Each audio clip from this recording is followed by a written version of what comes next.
अंदाज और शाही तख्तो ताज के साथ ये है राधे मां का दरबार।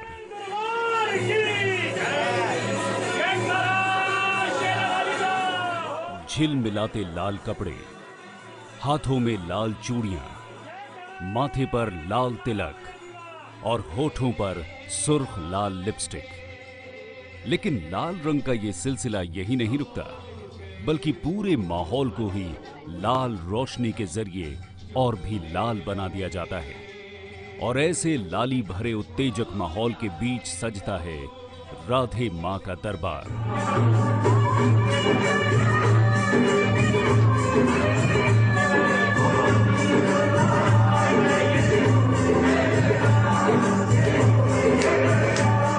मां दुर्गा का अवतार होने का दावा करने वाली गुरु राधे मां के दर्शन के लिए लोगों की भीड़ उमड़ती है। उनके सैकड़ों भक्त भी बताए जाते हैं और वो मुंबई के जिस अमीर कारोबारी गुप्ता परिवार के साथ रहती थीं, उसी घर में उनका ऐसा दरबार भी लगता था।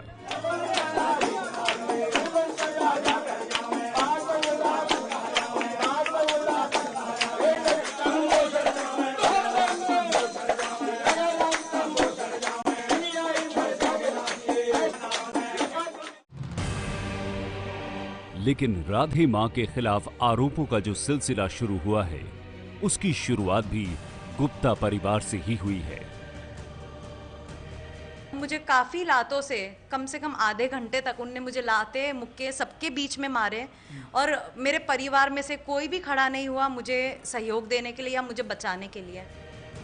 गुरु राधे मां पर दहेज प्रताड़ना का आरोप लगाने वाली निकी गुप्ता मुंबई के उसी एमएम गुप्ता परिवार की रिश्तेदार हैं, जिसने मुंबई में राधे मां को रहने के लिए न सिर्फ अपना आशियाना दे दिया, बल्कि अपने कंधों पर बिठाकर उन्हें लोकप्रियता की बुलंदियों तक भी पहुंचा दिया।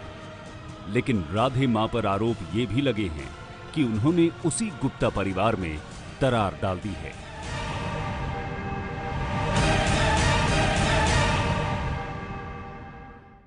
हाँ, अवतारों का मेरा एक ही कारण है कि गुरु माँ को बच्चों को नहीं तोड़ना चाहिए था, उनको समझाकर एक परिवार को ज्वाइन करना चाहिए, इसलिए मैं ज़्यादा मुंबई के एमएम मिठाई वाला ग्रुप के चेयरमैन मनमोहन गुप्ता के इस बयान के पीछे राधे मां से जुड़ी वो रहस्यमयी कहानी छिपी है, जिसमें उनको लेकर उठ रहे तमाम सवालों के जवाब भी मौजूद हैं। आखिर कौन है ये राधे मां और क्यों पुलिस उनसे दहेज उत्पीड़न के मामले में कर रही है पूछताछ?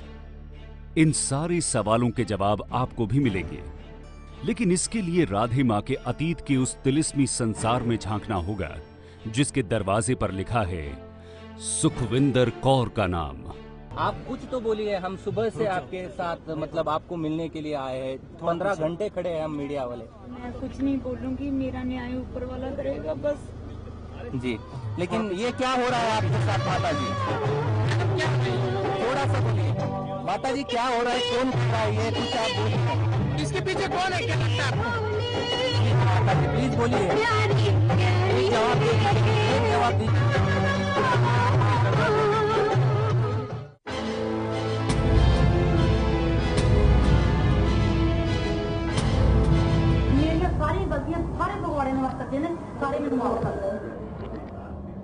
पंजाब के फगवाड़ा में ली गई राधे मां की यह तस्वीर करीब 13 बरस पुरानी है। इन तस्वीरों में राधे मां माफी मांगते हुए नजर आ रही हैं। दरअसल ये उन दिनों की तस्वीर है जब राधे मां को चमत्कारी देवी के तौर पर प्रचारित करने की शुरुआत भर हुई थी। लेकिन फगवाड़ा शहर राधे मां की जिंदगी का एक पड़ाव भर था। दरअसल 30 साल पहले उनकी जिंदगी की शुरुआत पंजाब के ही गुरदासपुर जिले से हुई थी, जहां उनका जन्म हुआ था।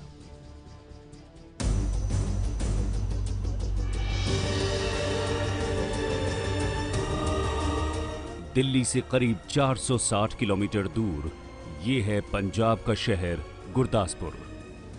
इस शहर से गुरु राधे मां के सफर की शुरुआत की वो कहानी जुड़ी है जो खुद किसी चमत्कार से कम नहीं है, क्योंकि आज भक्तों की नजर में वो खुद एक चमत्कार बन चुकी हैं।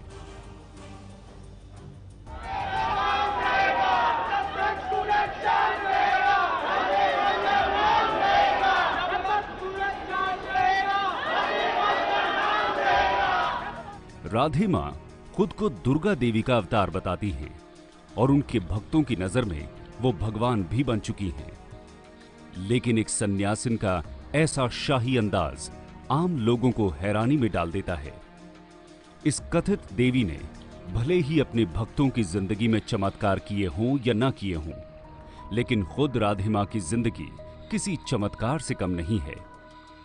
43 साल की जिंदगी में फर्श से अर्श तक का सफर तय करने वाली राधे मां की जिंदगी में आखिर कैसे हुआ ये चमत्कार?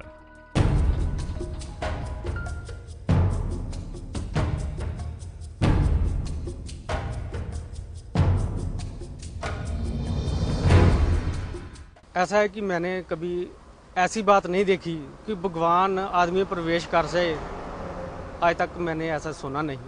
तो मेरे ख्याल में ये सब कुछ प्लान है, ऐसी कोई बात नहीं। मेकअप लगा के किसी के हाथ में त्रिशूल पकड़ा के आप मैनेज कर दीजिए, लोगों का क्या है, लोग पीछे लग जाते। राधे मां के बारे में उनके करीबी रिश्तेदार का ये बयान ही राधे मां के माया जाल को समझने के लिए काफी है। लेकिन राधे मां का पूरा सच जानने के लिए गुरदासपुर जिले के उस दोरांगला गांव में जाना होगा, जहां 45 साल पहले एक बच्ची गुड़िया ने जन्म लिया था। ਅਸੀਂ ਬਚਪਨ 'ਚ ਉਹਨਾਂ ਨੂੰ ਗੁੜੀਆ ਕਹਿੰਦੇ ਸੀ। ਬਾਅਦ 'ਚ ਫਿਰ ਮਤਲਬ ਉਹਨਾਂ ਨੇ ਸਕੂਲ ਚਲੇ ਗਏ ਤੇ ਸਕੂਲ ਦੇ ਵਿੱਚ ਉਹਨਾਂ ਦਾ ਨਾਂ ਸੁਖਵਿੰਦਰ ਕੌਰ ਰੱਖਿਆ ਗਿਆ ਤੇ 10ਵੀਂ ਤੱਕ ਉਹਨਾਂ ਕੁਆਲੀਫਿਕੇਸ਼ਨ ਕੀਤੀ ਹੈ ਇੱਥੇ ਸਾਡੇ ਕੋਲ। पंजाब के बिजली विभाग में काम करने वाले सरदार अजीत सिंह के घर 3 मार्च 1969 को राधे मां का जन्म हुआ था। बचपन में राधे मां को घर वाले प्यार से गुड़िया बुलाया करते थे, लेकिन जब उनका दाखिला गांव के ही स्कूल में करवाया गया तो उनका नाम बदलकर सुखविंदर कौर रख दिया गया था। दोरांगला का ये वही government LSM senior secondary school है जहां से राधे मां ने 10वीं तक की पढ़ाई की है। राधे मां को बचपन के दिनों से जानने वाले उनके भक्त विवेक पाठक उनके स्कूल की ये कहानी कुछ इस तरह बयान करते हैं। नॉर्मल बच्चे जैसे बच्चों का स्कूल है, सीनियर सेकेंडरी स्कूल था नीमा का। जो इनके टीचर्स थे, मैडम्स थी, जो प्रिंसिपल भी थे, वो भी इनको समझते थे भी ये कोई एक साधारण बच्चा नहीं है, इनमें कुछ ना कुछ दैवीय शक्ति है। तो इस रूप से वो हमेशा ही इनको एक एक्स्ट्रा रूप में लेते थे। जैसे देवी माँ कभी भी कोई देखते थे किसी बच्चे के पास खाना नहीं, अपना खाना दे देते थे, या जो पॉकेट मनी मिलती थी बच्चों को किसी हेल्प की जरूरत है उसी वक्त दे देते। तो इनके प्रिंसिपल और टीचर्स बताते हैं हमें भी, हमें ये फीलिंग्स रहती थी भी हमारे स्कूल में एक कोई दिव्य, एक सच्ची सुच्ची आत्मा है, तो इसलिए वो इनको थोड़ा सा डिफरेंट ट्रीट करते थे। दोरांगला के इस मोहल्ले की गलियों में राधे मां उर्फ सुखविंदर कौर का बचपन खेलते कूदते हुए गुजरा है।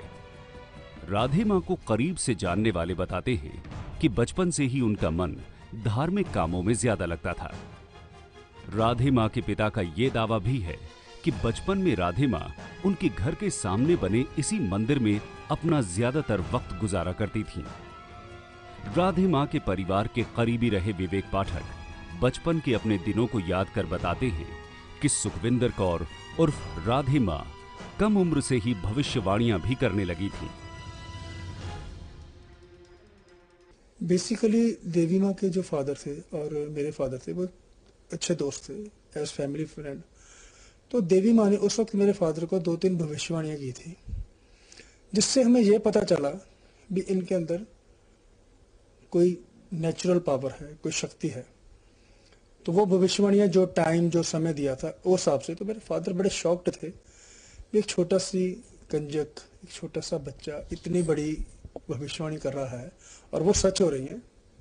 उस वक्त जब देवी माँ ने चोला धारण नहीं किया हुआ था बचपन में, वो कोई भी साधारण बात मुंह से निकालते थे, वो एग्जैक्टली वैसे सच हो जाती थी। हमको तो मालूम नहीं है, लेकिन और लोग बोलते थे कि इनको पहले से ही कुछ ऐसी चौकी जैसी आती थी बचपन से ही। जैसे कभी बोलते थे कि मतलब अपन कोई सामान के पास में होता था तो वो किसको बांटने लगते थे कि मतलब किसी गरीब की मदद करने लगते थे। और इनके पिताजी बोलते थे कि पहले से कुछ अद्भुत जैसे कार्य करते थे कि मतलब जैसे कि आम व्यक्ति ऐसा मानेगा कि ये पागल हैं। दोरांगला में राधे मां ने अपनी जिंदगी के शुरुआती 17 साल गुजारे हैं, लेकिन 17 साल की इस उम्र तक राधे मां की जिंदगी में कोई चमत्कार नहीं हुआ और न ही उन्होंने किसी की जिंदगी में कोई चमत्कार किया था। साल 1986 में राधे मां ने जब 10वीं की परीक्षा पास कर ली तो उनके पिता ने उनकी शादी तय कर दी थी। गुरदासपुर से करीब 25 किलोमीटर दूर मुकेरियां के मोहन लाल के साथ राधे मां की शादी हुई थी और इसीलिए वो शादी के बाद दोरांगला से अपने ससुराल मुकेरियां चली आईं, जहां उनकी जिंदगी में पहली बार अहम बदलाव आए।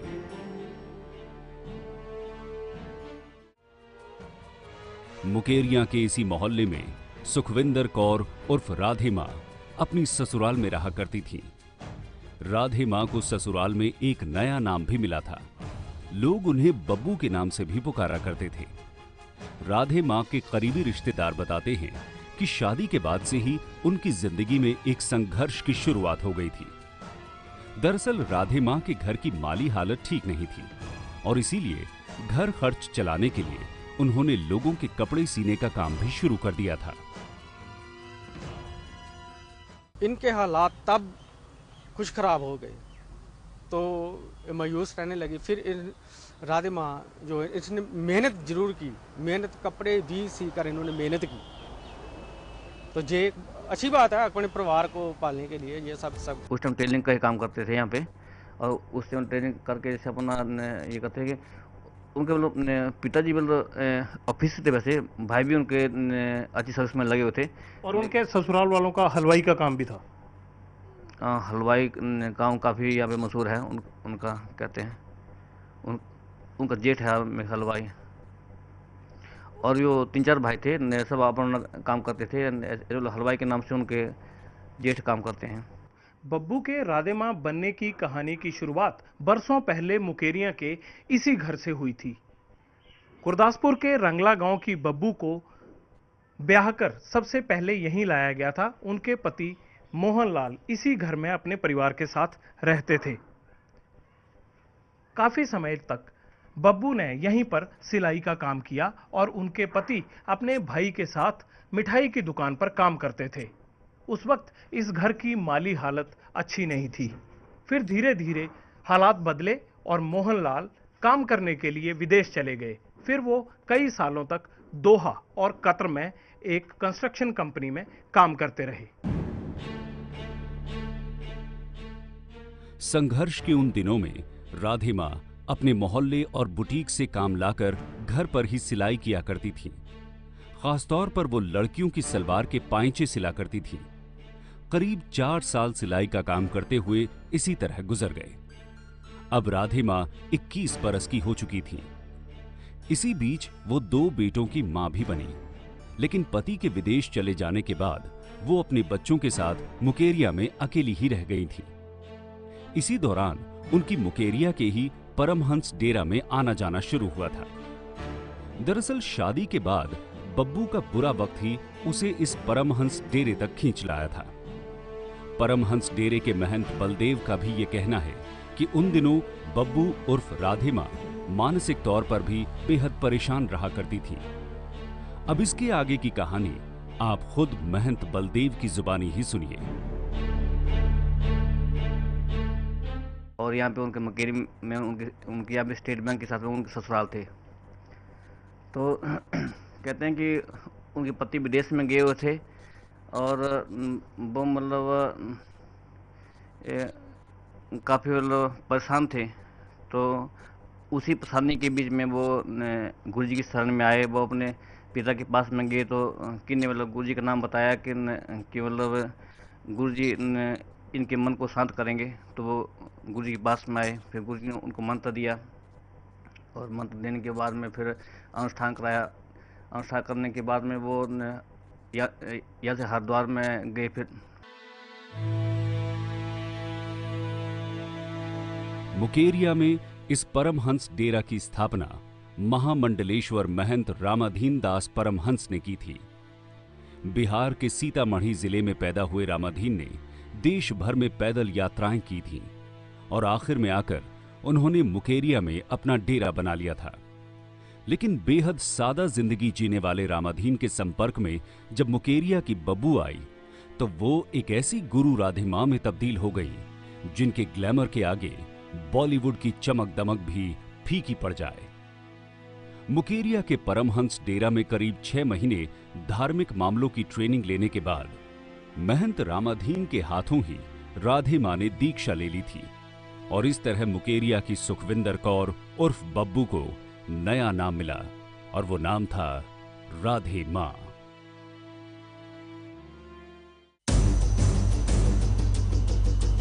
परमहंस डेरा के महंत बलदेव का यह भी कहना है कि राधे मां उन्हीं के सामने डेरे में आई थी और करीब 6 महीने तक डेरे में गुरु रामाधीन परमहंस के सानिध्य में रही थी।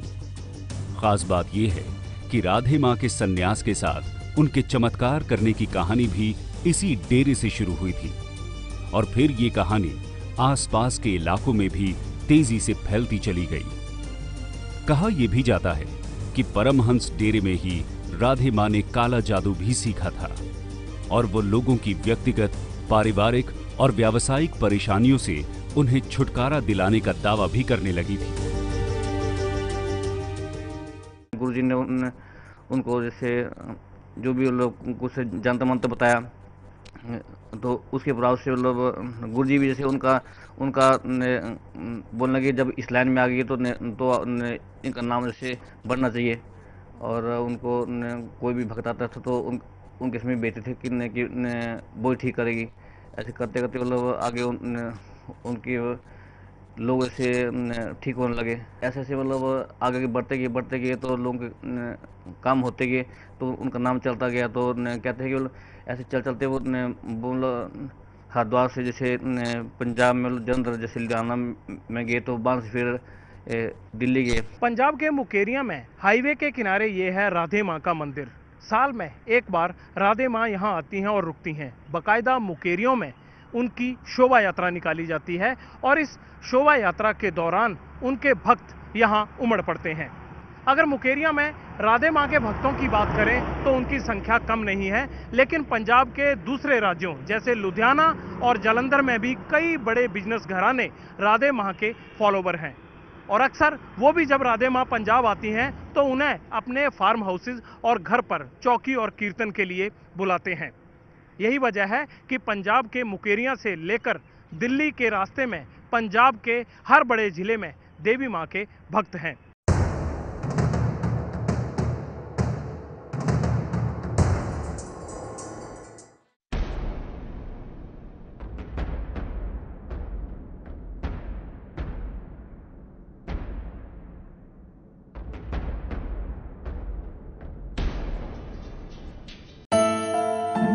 साल 2001 के आसपास राधे मां की चमत्कारी देवी के तौर पर चर्चे होने लगे थे और यही वजह थी कि पंजाब और हरियाणा में लोग उन्हें अपने घर भी बुलाने लगे थे। दरअसल राधे मां के भक्तों की ऐसी आस्था थी कि उनके पांव पड़ते ही घरों से दुख दूर हो जाते थे। भक्तों की इसी विश्वास के पंखों के सहारे राधे मां की शोहरत इस पूरे इलाके में ऊंची उड़ान भरने लगी थी। पंजाब में सभी वर्ग के लोग उनकी पूजा करते हैं जिनको उनके प्रति आस्था है और जो परमात्मा को मानने वाले हैं। बहुत से फिल्म स्टार्स आते हैं, बहुत से रईस आदमी आते हैं, बहुत से ऑफिसर्स हाई फाई लोग आते हैं जो हमारे देवी माँ के भक्त हैं। एक दफ़ा कोई भी आदमी उनके प्रति अटल विश्वास और अटूट श्रद्धा से उनके चरण स्पर्श करे, उनसे अपनी वो कृपा मांगे तो वो कृपा देते हैं। कि देमा बोले कि रजी मुझे तेरे घर पे जाना है चरण डालने। देमा जी आए, मम्मी ने उस रूम की शीट चेंज कर दी कि देमा जी घर पे आ रहे हैं।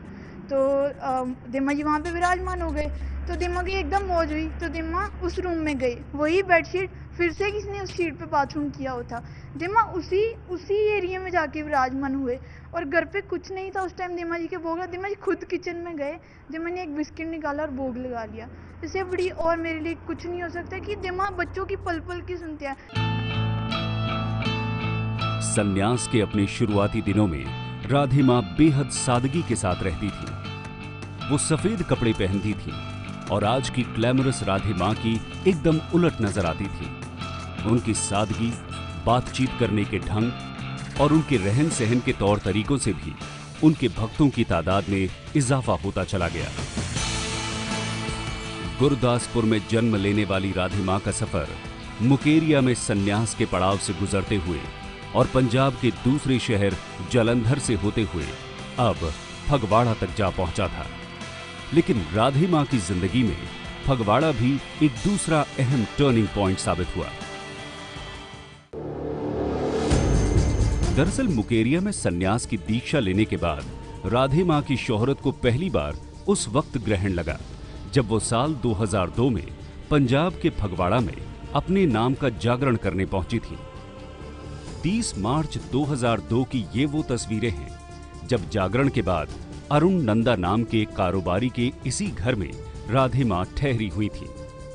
तभी अचानक घर के बाहर उनके खिलाफ विरोध प्रदर्शन शुरू हो गया। शाम 4 बजे शुरू हुआ ये विरोध प्रदर्शन करीब 3 घंटे बाद उस वक्त खत्म हुआ था जब राधे मां ने मीडिया के सामने लोगों से हाथ जोड़कर माफी मांगी। वहाँ पे जितने भी हिंदू संगठन हैं, बजरंग दल, शिवसेना या जो भी माता के भक्त हैं, तो जब उनके जानकारी में आया तो उन्होंने ये मामला इसके ध्यान में जितने भी इसके भक्त थे या ऑर्गेनाइजर थे उनसे बात की कि ये क्या हो रहा है सारा। ना गणेश वंदना, हिंदू जो भी रीति रिवाज हैं, जो हमारे संस्कार हैं, उनके अनुसार तो ये काम नहीं हो रहा। तो फिर हमने एक दिन इनको समय दिया वहाँ पे जो हनुमानगढ़ी मंदिर है कि शाम 4 बजे तक वहाँ पे आके सारे भक्त इकट्ठे हैं, हिंदू संगठन इकट्ठे हैं, तो हमारी बात कराई जाए ताकि हमारी संतुष्टि हो सके। लेकिन कोई नहीं आया। तो इतने में वहाँ पे जैसे जैसे भक्त इकट्ठे होते गए, भीड़ इकट्ठी होती गई, लगभग 2000 के करीब फगवाड़ा वासियों का समूह इकट्ठा हो गया। तो जहाँ पे इसने अपना वहाँ पे अपना लगाया हुआ था आसन किसी घर में, सब इकट्ठे होकर वहाँ चले गए। पंजाब के फगवाड़ा शहर में पहली बार राधे मां के खिलाफ ऐसा विरोध प्रदर्शन हुआ था। इस प्रदर्शन की अगुवाई विश्व हिंदू परिषद के पूर्व नेता सुरिंदर मित्तल ने की थी। राधे मां के इस पहले विरोध की ये पूरी कहानी भी आप सुरिंदर मित्तल की जुबानी ही सुनिए।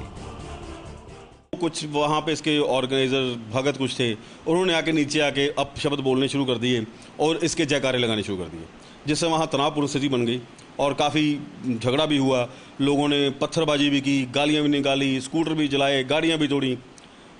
फिर अल्टीमेटली क्या हुआ, सारे मीडिया के सामने प्रशासन भी वहाँ पे था, वहाँ पे एसडीएम थे मिस्टर अमरजीत पाल, उनकी मौजूदगी में इसने अपने जो माता का लिबास पहना हुआ था वो भी बदला, साधारण कपड़े पहनकर हाथ जोड़कर मीडिया के सामने माफ़ी मांगी कि मैं कोई माता नहीं हूँ, ना मेरे में कोई शक्ति है, मैं लोगों को अब धर्म के नाम पर धोखा देती हूँ।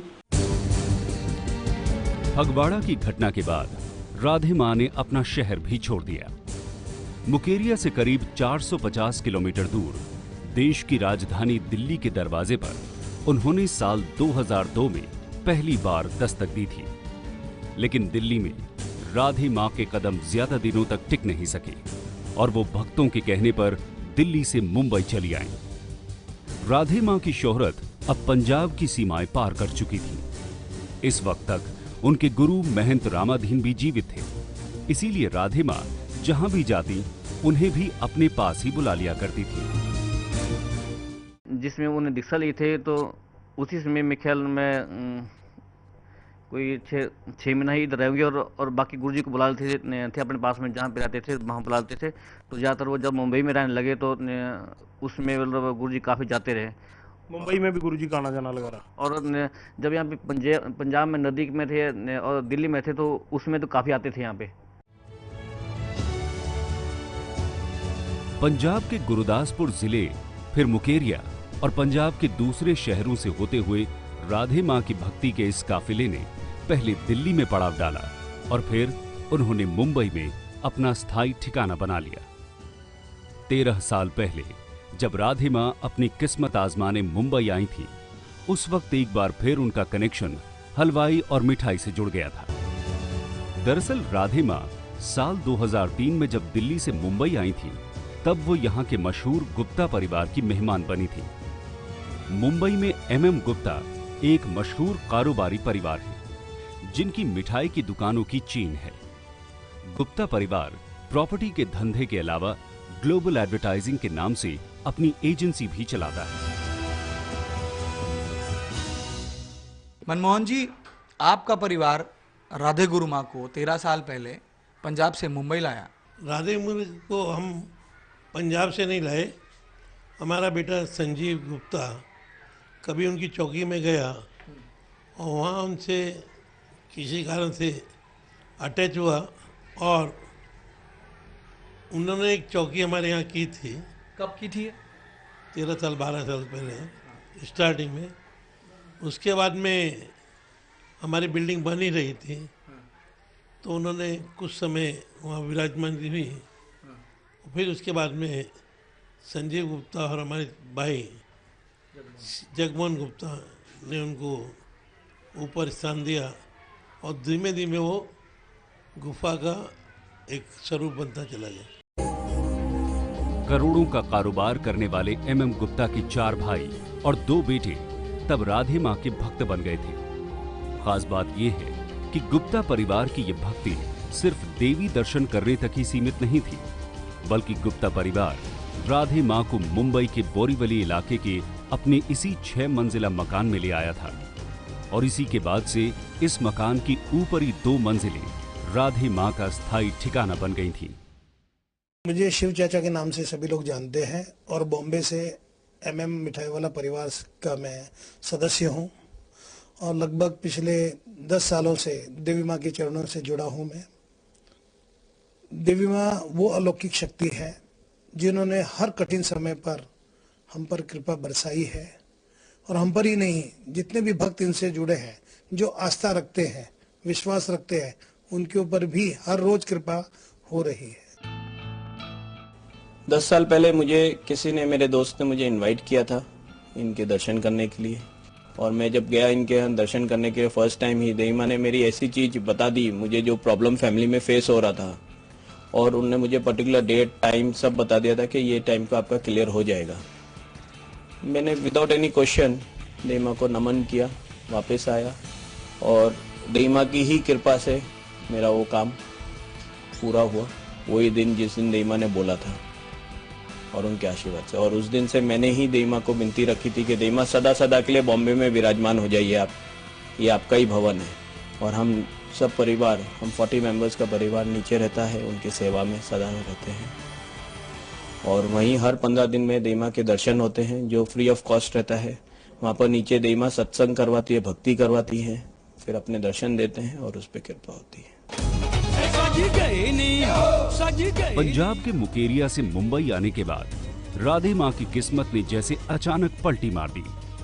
उनकी जिंदगी में जैसे बड़ा चमत्कार हो गया।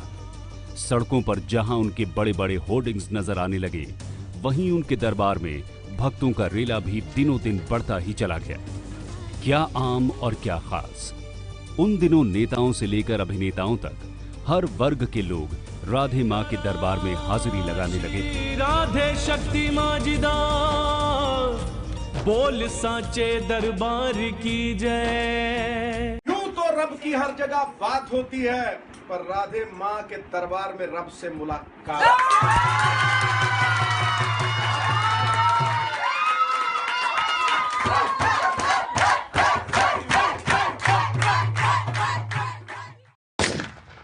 गुप्ता जी के परिवार से मेरा एक अपना जुड़ाव है और उनके यहाँ रहती हैं। वो लोग बहुत बड़े भक्त हैं राधे माँ के और इस नाते जब भी उनके यहाँ कार्यक्रम होता है मुझे आमंत्रण मिलता है और जब कभी मुझे लगता है कि मैं आज जा सकता हूँ, मेरे पास वक्त है, तो मैं चला जाता हूँ।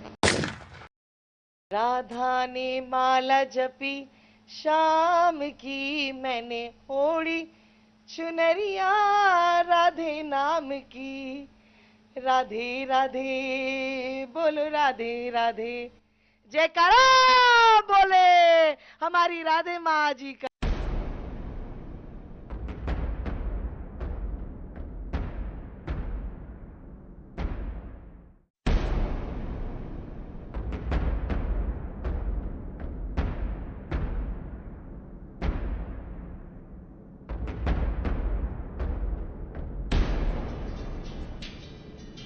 सर पे मेरे हाथ धरो। राधे मां की शोहरत रईसों और कारोबारियों से लेकर फिल्मी सितारों तक जा पहुंची थी। और उनकी इस आसमान चूमती शोहरत में सबसे बड़ा हाथ मुंबई में ग्लोबल एडवर्टाइजिंग एजेंसी चलाने वाले गुप्ता परिवार का ही था, जो न सिर्फ राधे मां का कट्टर भक्त बन गया था, बल्कि उन्हीं के जरिए ब्रांडिंग का वो काम भी शुरू हुआ था जिसने कुछ ही वक्त में मुकेरिया की सीधी सादी बब्बू को मुंबई की ग्लैमरस राधे मां में तब्दील करके रख दिया। राधे मां की ब्रांडिंग का असर सबसे पहले उनकी कॉस्ट्यूम पर नजर आया। साधारण सफेद रंग के कपड़े पहनने वाली राधे मां को लाल रंग के डिजाइनर लहंगे पहनाए गए। चूड़ा, कलीरे और कंगनों ने जहां राधे मां के हाथों को नया लुक दिया, वहीं उन्हें सोने और हीरे के बेशकीमती आभूषणों से भी लाद दिया गया। सन्यासी राधे मां की हर उंगली में अब हीरे की अंगूठियां चमकती नजर आने लगी थीं। माथे पर लाल रंग का लंबा टीका और चेहरे पर हैवी मेकअप के साथ होठों पर लाल रंग की लिपस्टिक राधे मां की सबसे बड़ी पहचान बन गई।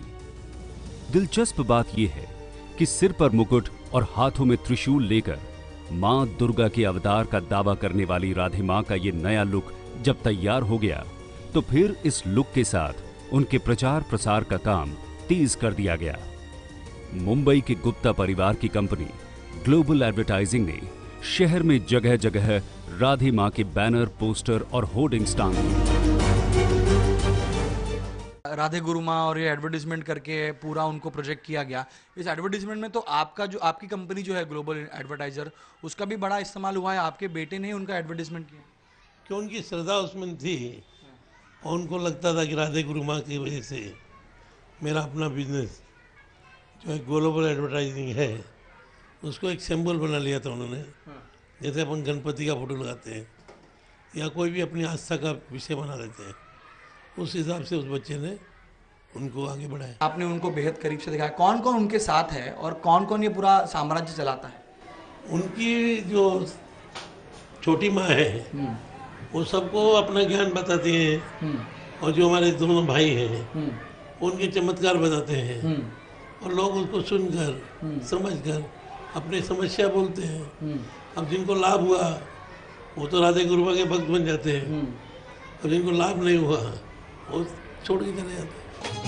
सज गए नी, सज गए नी, सज गए नी अंबे दे दरबार, क्यों ना मैं पंगड़े पावां, हो क्यों ना मैं सदके जावां।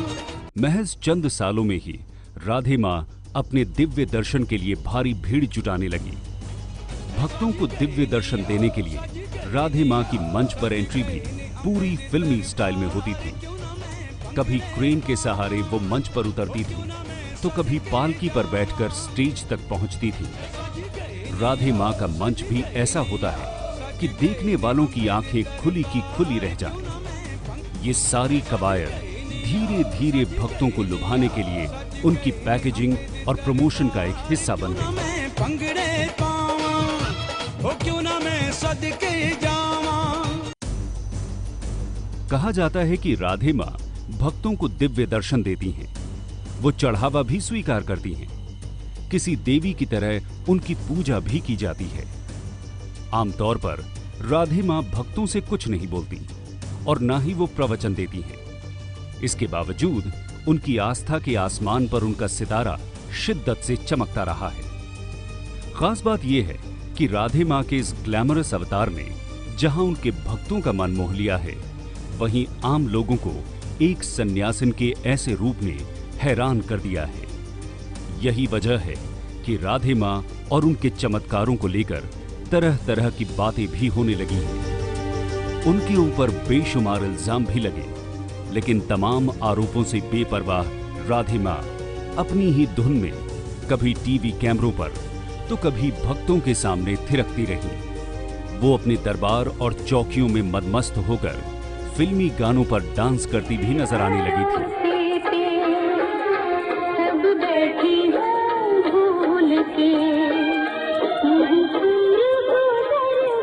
लाल लहंगा पहन रखा था, थिंग फूल पूरे थे, and fully made up, and she is very young and very attractive in her own way, you know. So she was walking in with this high step. तो लहंगे को हटाने के लिए एक लंबा कदम लेना पड़ता है, एक अजीब सा। तो वो कदम उसका अभी सिग्नेचर बन गया है। तो she walked in and everybody went wild, you know.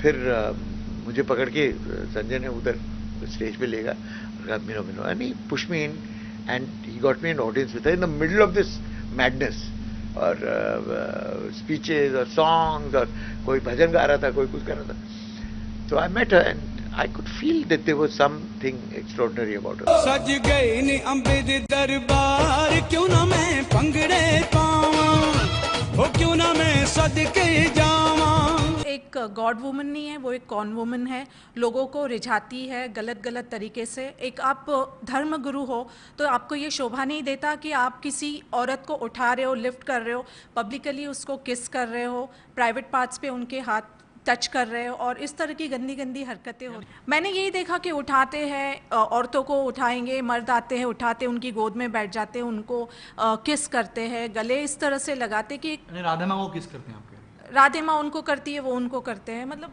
पुरुष भी करते हैं? हाँ, पुरुष भी करते हैं। आपने खुद अपने आंखों से देखा है? हाँ, मैंने देखा। माया नगरी मुंबई में राधे माँ का माया जाल उनके अतीत और वर्तमान को लेकर सवाल खड़े करता रहा है। बावजूद इसके उनकी शोहरत का ये सफर कामयाबी के साथ जारी है। लेकिन राधे माँ के इस सफर पर उस वक्त ब्रेक लगा जब गुप्ता परिवार की ही एक रिश्तेदार निकी गुप्ता ने उनके खिलाफ दहेज उत्पीड़न का केस पुलिस थाने में दर्ज करा दिया। निकी गुप्ता का आरोप है कि राधे माँ ने न सिर्फ उनके ससुराल वालों को उनके खिलाफ बहकाया, बल्कि दहेज के लिए उनका घर भी तोड़वा दिया। राधे माँ पर उसी गुप्ता परिवार में फूट डालने का इल्जाम भी लगा है, जिसने एकजुट होकर उनके लिए मुंबई में माहौल बनाया है। आरोप तमाम हैं, लेकिन पहले की तरह ही राधे माँ खामोश हैं, और यही वजह है कि एक बार फिर विवादों में घिर गई है राधे माँ की आस्था, और इसीलिए चर्चा का केंद्र बन गई हैं खुद राधे माँ। सज गए नहीं, सज गए नहीं, सज गए नहीं अंबे दे। आप कुछ तो बोलिए, हम सुबह से आपके साथ मतलब आपको मिलने के लिए आए हैं, 15 घंटे खड़े हैं हम मीडिया वाले। मैं कुछ नहीं बोलूंगी, मेरा न्याय ऊपर वाला करेगा बस। जी, लेकिन ये क्या हो रहा है आपके साथ माता जी? थोड़ा सा बोलिए माता जी, क्या हो रहा है, कौन कर रहा है ये, कुछ आप बोलिए। इसके पीछे कौन है, क्या लगता है आपको? माता जी प्लीज बोलिए, जवाब दीजिए, जवाब दीजिए।